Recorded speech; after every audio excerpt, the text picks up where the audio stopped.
अस्सलाम वालेकुम, आदाब and welcome to another video of Hind 28। कल हम ऐसे एरिया में थे जहाँ पे most of the time academic learning होती है, इंटर ऑफ आर्ट्स और इंटर ऑफ कॉमर्स का कोचिंग होता है। और यहाँ पर हम ऐसे हैं जहाँ पे मिक्स है, यहाँ पे कंपटीशन का भी पढ़ाई होता है। बहुत से इंस्टीट्यूट है, ओम IAS, यहीं से सिवान से पढ़ के आप IAS ऑफिसर बन जाइएगा। और इधर जाइएगा तो मार्गदर्शन है और एकेडमिक लर्निंग के लिए भी है, और बहुत सी अदर इंस्टीट्यूट है जो कंपटीशन की तैयारी कराती है।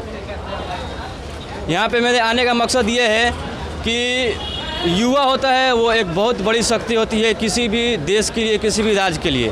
और हम भी युवा हैं, हम भी नौजवान हैं, और कहीं ना कहीं हर बिहारी को, आज मेरा टॉपिक बिहार पे है, हर एक बिहारी को ये इंडेक्स देख के जब सूचकांक आता है किसी भी चीज़ का, कि हेल्थ का सूचकांक आता है कि हेल्थ में कौन सा राज्य कितने रैंक पे है, एजुकेशन में कौन सा राज्य कितने रैंक पे है, एम्प्लॉयमेंट में क्या सिचुएशन है, तो हम नीचे से देखते हैं कि बिहार नीचे होगा। एजुकेशन में भी सबसे नीचे, हेल्थ में भी सबसे नीचे। और अभी नीति आयोग SDI इंडेक्स निकाला है, सस्टेनेबल डेवलपमेंट इंडेक्स, उसमें भी बिहार सबसे ख़राब राज्य है। कहीं ना कहीं हर बिहारी को ये इंडेक्स देख के तकलीफ़ होता है। और आज हम कुछ लड़कों से बात करेंगे कि उनका विचार ये क्या है, ये कब तक रहेगा, और उनको देख के ये कैसा फील होता है। तो भाई आप लोग कुछ बोलना चाहेंगे कि आपको मतलब कोई भी इंडेक्स आता है, या फिर ऐसे ही हम नॉर्मली बात करते हैं कि बिहार बहुत पिछड़ा हुआ है, यहाँ पे एजुकेशन सही नहीं है, हेल्थ सही नहीं है, और बेरोजगारी बहुत ज़्यादा है। इस पर कौन कहता है कि यहाँ का एजुकेशन सही नहीं? यहाँ का एजुकेशन ही तो सबसे अच्छा है। कैसे? यहाँ का जो सिलेबस होता है हर जगह से बहुत टफ होता है, बहुत फास्ट होता है। और अच्छा, JP यूनिवर्सिटी का नाम सुने हैं? हाँ जी, सुना है बिल्कुल। हाँ जी बिल्कुल सुना है। तो वहाँ पे 3 साल का ग्रेजुएशन 4 साल में, 5 साल में होता है। तो ये आप किस हिसाब से बोल रहे हैं कि यहाँ का एजुकेशन सही है? कुछ यहाँ का कुछ यूनिवर्सिटी है, जैसे JP यूनिवर्सिटी है, और भी जैसे पटना में 1-2 यूनिवर्सिटी है। उन लोग बस यूनिवर्सिटी को छोड़ के बाकी और सब सही है। लेकिन यहाँ सिलेबस की बात करें तो यहाँ का सबसे वास्ट है, और बच्चे पढ़ भी रहे हैं। ये है कि एक मेंटलिटी बन गया है कि यहाँ बिहार का मैथ बहुत स्ट्रांग होता है, उस पर्सपेक्टिव से कर रहे हैं कि, और बिहार में ऐसे बोला जाता है, और ऐसा रियलिटी भी है। अभी हाल फिलहाल में UPSC का जो टॉप किए थे वो बिहार से ही थे, इस हिसाब से बोल रहे हैं। बट फिर भी जो इंडेक्स आया है, सस्टेनेबल डेवलपमेंट इंडेक्स, जिसमें 16 पैरामीटर पे चेक किया गया है कि इन्वायरमेंट के हिसाब से, इंफ्रास्ट्रक्चर के हिसाब से, एम्प्लॉयमेंट के हिसाब से, एजुकेशन के हिसाब से, हेल्थ के हिसाब से, सोशल फाइबर के हिसाब से, या फिर कास्ट पॉलिटिक्स के हिसाब से इंडिया में सबसे ख़राब स्थिति बिहार की है। तो ऐसा अब कब तक चलेगा, या इस पे आपको क्या करना है? इस पे हम क्या बोल सकते हैं? अभी सब लोग, ये सरकार का जिम्मेवारी है। जैसे यूनिवर्सिटी का अभी बात की हैं आप, तो वो सरकार को देखना चाहिए कि ऐसा क्यों हो रहा है हमारे बिहार में। जैसे JP यूनिवर्सिटी है, 3 साल का कोर्स है, तो वो 5 साल में करा रहा है, क्यों नहीं करा रहा है? वो सरकार की जिम्मेवारी है। बच्चे तो जा ही रहे हैं। साथ ही साथ कुछ स्टूडेंट की भी जिम्मेदारी है कि अगर से कोई सिस्टम सही से नहीं चल रहा है तो स्टूडेंट को सामने आके कुछ बोलना चाहिए। स्टूडेंट बोलते ही हैं, लेकिन कहाँ कुछ सुनवाई होता है किसी चीज़ का। देखिए, 1-2 दिन बोलने से नहीं होता है, हमको लगातार बोलना पड़ेगा। और भी स्टूडेंट से हम कुछ बात करना चाहते हैं। आइए भाई, क्या नाम है आपका? मेरा नाम आदिल है।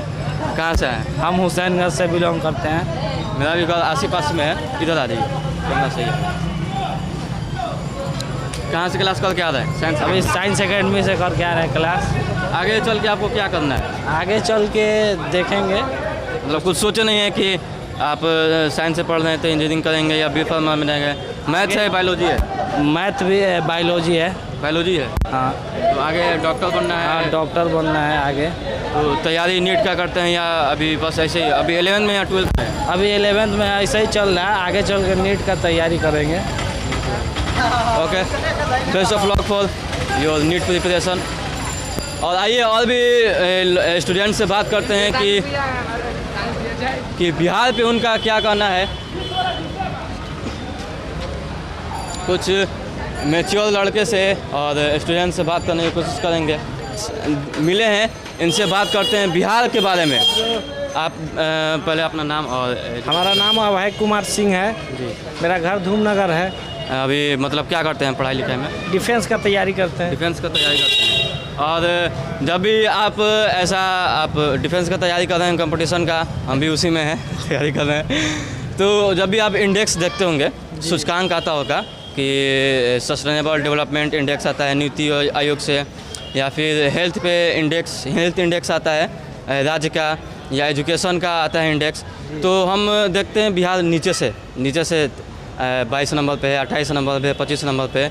तो कहीं ना कहीं आपको भी तकलीफ होता होगा? हाँ, तकलीफ तो है, लेकिन अगर हम लोग चाहें कि सबसे ज़्यादा यहाँ भारत सरकार यहाँ इन्वेस्टमेंट बिहार में नहीं कर रही है। अगर मैं करती तो हमारा जो शिक्षा दर है वो डेवलप करता, और ये जो विकास का काम है ये शिक्षा दर से ही डेवलप करता है। तो हमारे यहाँ वो सब निचली क्या बोलते हैं। और आप इस बात से कहाँ तक सहमत है कि इसमें बहुत सी जिम्मेदारी स्टूडेंट्स की भी है, कि उनको भी आगे आकर कुछ काम करना चाहिए अवेयरनेस के हिसाब से?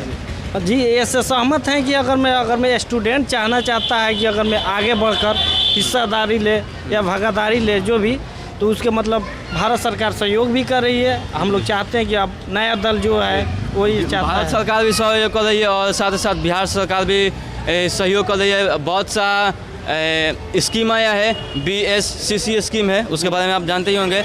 बिहार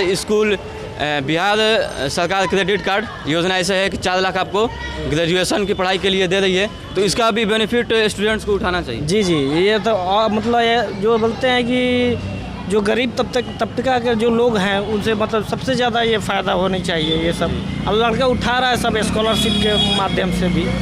और मतलब मान लीजिए कि लड़के उठा रहे हैं, और जो लड़के अनअवेयर हैं कि बहुत ऐसे लड़के हैं जिनको स्कीम्स आती हैं, आप कंपटीशन का तैयारी कर रहे हैं तो आपको पता होगा। जो एकेडमिक पढ़ाई कर रहा है, वो साइंस मैथ कॉमर्स पढ़ रहा है, उसको ज़्यादा करंट अफेयर से मतलब नहीं है, तो वो लोग इस स्कीम्स का फ़ायदा कैसे उठा सकते हैं? उनको कुछ पता नहीं है। तो उसका मतलब यही हम लोग का कहना है कि सरकार गांव-गांव तक ये सब मतलब सूचना पहुंचाए कि मतलब इससे ये स्टूडेंट के लिए फ़ायदा हो सकता है आगे चल। उसी लिए मतलब स्टूडेंट जागरूक भी होंगे और दूसरे को भी मोटिवेट करेंगे। अभी आप फॉर्म अप्लाई किए हैं किसी चीज़ का? SSC GD का है। SSC GD का अभी उसका एडमिट कार्ड आ गया, आपका एक्सेप्ट हो गया है? जी, एक्सेप्ट है। ओके, आप तैयारी कीजिए, हम दुआ करते हैं कि आपका सिलेक्शन जल्द से जल्द हो जाए। और बिहार के स्टूडेंट्स के लिए लास्ट में कुछ कहना चाहेंगे? जी, हम सभी स्टूडेंट्स करना चाहते हैं कि अगर मैं आप शिक्षा दर अगर मैं चाहते हैं बेहतर, तो सरकार से भी जिम्मेवारी रखिए कि मतलब सरकार का भी सहयोग कीजिए और सरकार से भी और मतलब अथी रखिए, ध्यान रखिए, सरकार की स्कीम्स का ध्यान रखिए जी, कि कौन कौन से स्कीम्स आ रहे हैं, इसका जानकारी लेते रहे समय अनुसार और फ़ायदा भी लीजिए। जी, धन्यवाद। थैंक यू बात करने के लिए। तो और ये बहुत ज़रूरी है कि बहुत सी स्कीम्स आते हैं, बहुत सी स्कीम्स हमारे नॉलेज में नहीं हो पाते हैं कि जैसे बिहार स्टूडेंट क्रेडिट कार्ड है, और स्वयं भत्ता योजना है, और हिंद 28। आइए और भी कुछ लड़कों से बात करते हैं। हिंद 28। फाइनली एक भाई से बात की, वो अपने कोचिंग संस्थान में लेकर आए हैं कि उनके जो टीचर हैं उनसे हम कुछ बात कर लेते हैं बिहार की इशू पे, जो हम उनसे बात की हैं। अब एक शिक्षक है, हमारे भी शिक्षक हैं, एक बार हम भी आए थे यहाँ पे इंक्वायरी के लिए। आइए इनसे बात करते हैं कि इनकी क्या विचार है बिहार के डेवलपमेंट के बारे में। स्वागत है सर। हाँ जी, क्या चाहते हैं बताइए। हम जानना ये चाहते हैं कि मोस्टली जितने भी बिहारी हैं, ओके, और जो भी सूचकांक आता है हेल्थ को लेकर या एजुकेशन को लेकर, या अभी नीति आयोग का जो इंडेक्स आया सस्टेनेबल डेवलपमेंट इंडेक्स, तो कहीं ना कहीं हर बिहारी को थोड़ा तकलीफ़ होता है कि हम देखते हैं कि सूचकांक में इंडेक्स में नीचे से देखते हैं सबसे ख़राब स्थिति बिहार की है। तो ये स्थिति क्यों है, पहला चीज़ तो ये, और कब तक बनी रहेगी? देखिए, पूरे बिहार की सबसे बड़ी समस्या जो है वो बेरोजगारी, और मैं सिर्फ बिहार का ही क्यों कहूँ, पूरे देश का कह सकते हैं आप। बिहार में जैसे हम लोग सिवान जैसे छोटे से शहर में आके अब खुद का अपना इंस्टीट्यूशन डेवलप किए हैं जो नई दिशाएं के नाम से है, और इस पे हम लोग इस तरह से काम कर रहे हैं ताकि बच्चों का कुछ भला हो सके। हम लोगों का जो भी फैकल्टी का ग्रुप है वो काफ़ी अनुभवी लोगों का ग्रुप है, हम लोगों ने बाहर में भी काम कर रखा है। तो एक अच्छी टीम हम लोग यहाँ डेवलप किए हैं किस लिए? बहुत कम पैसे में हम वो शिक्षा देना चाहते हैं ताकि हमारे कुछ बच्चे हैं सिवान से नया नाम रोशन कर सकें, अच्छी जगहों पे जा सकें, सिलेक्शन पास और सकें। जो आबादी में आ रहा हूँ जी, जो हम एक और उसमें क्वेश्चन ऐड कर सकते हैं कि जो बिहार की आबादी है और बिहार में जो नौकरी की बहाली के लिए आता है अपॉर्चुनिटी, उसका रेशियो कैसा है और बढ़ना चाहिए, कितना बढ़ना चाहिए? देखिए, आपके क्वेश्चन पहले वाले क्वेश्चन का ही जवाब मैं अभी दे रहा था, है ना। बेरोजगारी एक बहुत बड़ा मुद्दा है और इसके लिए कोई भी सरकारें उस ढंग से काम नहीं कर रही हैं जैसा होना चाहिए। बिहार सरकार तो सबसे गई गुजरी काम कर रही है। मुझे नहीं लगता, मैं अभी आज से 10 साल पहले तक की बात करूं, अगर आपके याद हो, आप उस समय या 12th कर रहे होंगे या इंटरमीडिएट ग्रेजुएशन में होंगे, आपने उस समय फॉर्म भरा होगा बिहार एसएससी का। उसका फॉर्म भरा गया, कई साल लग गए, 3 साल 4 साल, बच्चा पैसा दिया हुआ है। सोचिए, कुछ ऐसे बच्चे हैं जो लास्ट एज के कैटेगरी में थे, उन्होंने फॉर्म भरा, उस समय पढ़ाई कर रहे थे। अगर सरकार समय से लेती एग्ज़ाम तो उन बच्चों का सिलेक्शन होता, मनोबल बढ़ता, कहीं रोजगार बढ़ता। अगर कोई व्यक्ति रोजगार पाता है कहीं भी, सरकारी गवर्नमेंट में या बढ़िया प्राइवेट भी जॉब पाता है, तो क्या सिर्फ उसका भला होता है? नहीं, उस व्यक्ति के अपने विकास के साथ साथ उसके क्षेत्र का भी विकास होता है। उसका योगदान सरकार के रूप में भी होता है, वो सरकार को अपना टैक्स पे करता है, अब उसको अपने सैलरी से भी पैसे देता है, तो सरकार का भी विकास होता है, सरकार उसका यूज करती है। आम आदमी तो बेरोजगार है ही है, हर आदमी, पढ़े लिखे लड़के हैं, अनपढ़ की तो बात ही मैं नहीं कर रहा हूँ, जो पढ़े लिखे अच्छे घरों से लड़के हैं या जो कम गरीब घरों के लड़के हैं, वो सब के सब इस समय नौकरियों के लिए मारे फिर रहे हैं। जब से कोरोना आया है तब से तो स्थिति और भयावह हो गई है। और रही बात आपके क्या पूछना चाह रहे थे? जी बताइए। वो मतलब कि अब कब तक सुधार हो सकता है? देखिए, सरकार अगर चाहे तो सुधार बहुत जल्दी हो सकता है, और नहीं चाहेगी तो मुझे नहीं लगता कि ये सरकार अभी इतना जल्दी कुछ करने वाली है या कर पा रही है जिससे सुधार हो। फिर भी मेरा एक अनुमान है कि अगर सरकार इस दिशा में काम करे कि हाँ, हमें युवाओं को रोज़गार प्रदान करना है, तो उसके लिए नई बहाली लाए, जैसे सिपाही की बहाली ही है, दरोगा की बहाली ही है, नियमित कराए। जो रिक्वायरमेंट्स हैं, जैसे शिक्षकों की ही भर्तियां अभी लटकी पड़ी हैं, पिछली बार वाले भी, अभी इसके पहले जो टीचर की बहाली आई थी उनकी नियुक्तियां अभी तक नहीं हुई हैं, बहुत लोगों की। अब उनका नियोजन हो रहा है, अभी एग्ज़ाम्स हो गए, ये लोग अभी पेंडिंग में पड़े हुए हैं, इनके रिजल्ट्स आए हैं। अभी भी टीचरों की जो चाहिए हमें संख्या वो है नहीं। तो सरकार को चाहिए कि हर विभाग के लिए संख्या निश्चित करें कि हमें यहाँ कितनी रिक्वायरमेंट है, वो रिक्वायरमेंट लाए, लोगों से फॉर्म भरवाए, एग्ज़ाम ले और जो योग्य हैं उनको नौकरी दें। साथ ही साथ डेवलपमेंट करने के लिए हर क्षेत्र में, जैसे आपका कोई सिवान ही है तो सिवान में कौन सा औद्योगिक क्षेत्र आपको दिख रहा है, कहाँ ऐसा कुछ है जहाँ किसी युवा को रोजगार मिल सकता है? पहले मिल हुआ करते थे, चीनी मिल हुआ करते थे, एक सूता मिल हुआ करता था, सब कुछ बंद पड़ा हुआ है। गोपालगंज का भी यही हाल है, मीरगंज में भी एक बहुत बड़ा मिल हुआ करता था। क्या ऐसा फ्यूचर में पॉसिबल हो कि सूता मिल या चीनी मिल खुल सके, ऐसा कोई पॉसिबिलिटी? देखिए, अगर सरकार चाहे इन चीज़ों को चलाए, जैसे पहले किसान गन्ना लगाते थे अपने खेतों में, क्योंकि नज़दीक के चीनी मिल हुआ करते थे तो अपने गन्ना को अच्छे से पहुंचा देते थे, उससे उनका कुछ आय बनता था। जब मिलें हैं नहीं तो किसान को ज़्यादा मेहनत करना पड़ता है, एक तो गन्ना उपजाइए, फिर लेके कहीं दूर जाइए, या तो करीबी कोई दूसरे स्टेट में जाइए, जैसे उत्तर प्रदेश में, तो चीज़ें जो चाहिए वो किसानों को मिल नहीं पाती हैं। इस वजह से किसानों ने गन्ना उत्पादन करना छोड़ दिया। एक आखिरी बात हम पूछना चाहेंगे, छात्रों और आम जनता की क्या जिम्मेदारी है विकास के लिए? हम सारा दोस्तों सरकार पर नहीं दे सकते हैं, कुछ जिम्मेदारी जनता को और छात्रों को भी तो लेनी चाहिए। इस पे आपका पॉइंट? देखिए, लोगों की ये जिम्मेदारी है कि अपनी जिम्मेदारियों से दूर ना भागे। मेरे कहने का सेंस ये है कि जैसे आप रोड पे चल रहे हैं, अभी देखिए बरसात का मौसम है, मैंने देखा जैसे ही बारिश शुरू हुई, नगर पालिका वालों ने क्या किया, नगर निगम वालों ने गड्ढे खोदने शुरू कर दिए। क्या नाला का काम बरसात के समय ही हो सकता था? इसके पहले नहीं हो सकता था? लेकिन देखिए, आम आदमी क्या है, नाला खुदा रहा है, बारिश होने वाली है, देख रहा है कि हाँ भाई बारिश हो रही है, अब नाला खोद रहा है, जिसकी वजह से ये पानी भरेगा और अव्यवस्थाएं होंगी, चलने में दिक्कतें होंगी, फिर भी कोई बोलने वाला है नहीं। आम आदमी को चाहिए क्या कि उसका विरोध करे। जो चीज़ें गलत हो रही हैं उसको रोके। अगर आपने किसी प्रतिनिधि को चुना है तो वो सही से काम कर रहा है कि नहीं ये भी तो देखिए। आपने अपने क्षेत्र का एक मुखिया चुना, एक सदस्य चुना, तो वो उसको वोट दीजिए तो इस हिसाब से दीजिए कि वो डेवलपमेंट का काम करे। शहर ही नहीं, गांव ही नहीं, हर क्षेत्र में जब विकास होगा तभी सबका विकास हो सकता है। स्टूडेंट्स भी उसमें अपने योगदान दे सकते हैं। वो देख रहे हैं कि कहीं चीज़ें प्रॉपर ढंग से नहीं हो रही हैं तो उसको कानून के रूप में उजागर करें। कहीं एजुकेशनल इंस्टीट्यूशंस हैं जो अच्छे से काम नहीं कर रहे हैं, उन पे क्लेम करें, उन पे आवाज़ उठाएं। कोई बच्चों को इसके साथ फाइनली लास्ट ये है कि कुछ एकेडमिक लर्निंग पे बात कर लें। जो बिहार की ग्रेजुएशन की व्यवस्था है, जेपी यूनिवर्सिटी का बारे में तो हर कोई जानता ही है। 3 साल का ग्रेजुएशन 4 साल में 5 साल में होता है।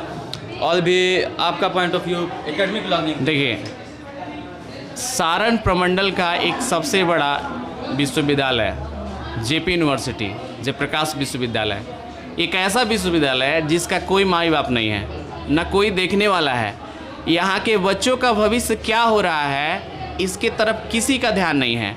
यहाँ के बच्चे ग्रेजुएशन करने में 5 साल बर्बाद कर रहे हैं। सोचिए, बिहार के वो प्रतिभावान छात्र जो आगे चल के यूपीएससी के एग्ज़ाम्स क्लियर कर रहे हैं, आईएएस पीसीएस बन रहे हैं, बैंक के अधिकारी बन रहे हैं, सभी जॉब पा रहे हैं, उन बच्चों का भविष्य ये हो रहा है कि वो ग्रेजुएशन समय से नहीं कर पा रहे हैं। देखिए, अगर बच्चा ग्रेजुएट नहीं होगा, जैसे अभी बहाली आई हुई हैं, अभी आईबीपीएस पीओ आया हुआ है, स्टेट बैंक ऑफ इंडिया का पीओ आया हुआ है, अभी क्लर्क आने वाला है, फिर ग्रामीण बैंक क्लर्क आएगा। ये सारी नियुक्तियां किन बेसिस पे होती हैं? बच्चा अगर ग्रेजुएट है तो ग्रेजुएट बच्चे हैं कहाँ? समस्या ये है, कहाँ हैं? बिहार के ये प्रमंडल छोड़ के, सारण प्रमंडल की मैं बात कर रहा हूँ, पूरे बिहार की। बिहार में और भी बहुत सारी यूनिवर्सिटीज़ हैं जो इसी तरह से चल रहे हैं। मैक्सिमम यूनिवर्सिटी इसी रूप में चल रहे हैं। तो सोचिए, 5 साल में जो लड़का 5 साल, पिछले 5 साल से वो इसी आशा में है कि मेरा ग्रेजुएशन हो जाए तब मैं एक फॉर्म भर सकूं, वो क्या सोचेगा अपने भविष्य को लेके, सरकार के प्रति? छात्र मानसिक दबाव में भी चले जाते हैं। इससे डिप्रेशन में बच्चा जाएगा ही, क्योंकि उसका समय से अगर कोर्स कंप्लीट नहीं होगा, वो उसका एज तो ख़त्म हो रहा है ना जी। 30 साल का एज है, वो 30 साल तक अगर जनरल का है तो बैंक का फॉर्म भरने का 30 साल का एज निर्धारित है, तो 30 साल तो ख़त्म हो जाना है। तो आपको चाहिए ये कि समय से देना है तो समय से दीजिए, रिजल्ट समय से दीजिए, उनके एग्ज़ाम समय से लीजिए, ताकि बच्चों का फ्यूचर आगे बढ़ सके, ब्राइट हो सके। थैंक यू सर, बात करने के लिए बहुत अच्छा लगा आपसे। और आपका क्लास रुका हुआ है क्लास है जी, तो बातें बहुत सी है और एक वीडियो में कितनी बातें किया जाए। और अभी तो रील्स और टिकटॉक के ज़माने में बच्चे 30 सेकेंड 45 सेकेंड का वीडियो से ज़्यादा देखना पसंद नहीं करते हैं, बट फिर भी हम कोशिश कर रहे हैं कि कम समय में जो देश के लिए और बिहार के लिए और साथ ही साथ हर एक इंडिविजुअल के लिए जो सही काम है उस काम को हम उजागर करें, खासकर स्टूडेंट्स के लिए। और भी बहुत से टॉपिक्स पे हम बात करेंगे। तब तक के लिए थैंक यू, और वीडियो को लाइक करें, शेयर करें, चैनल को सब्सक्राइब करें। Thank you.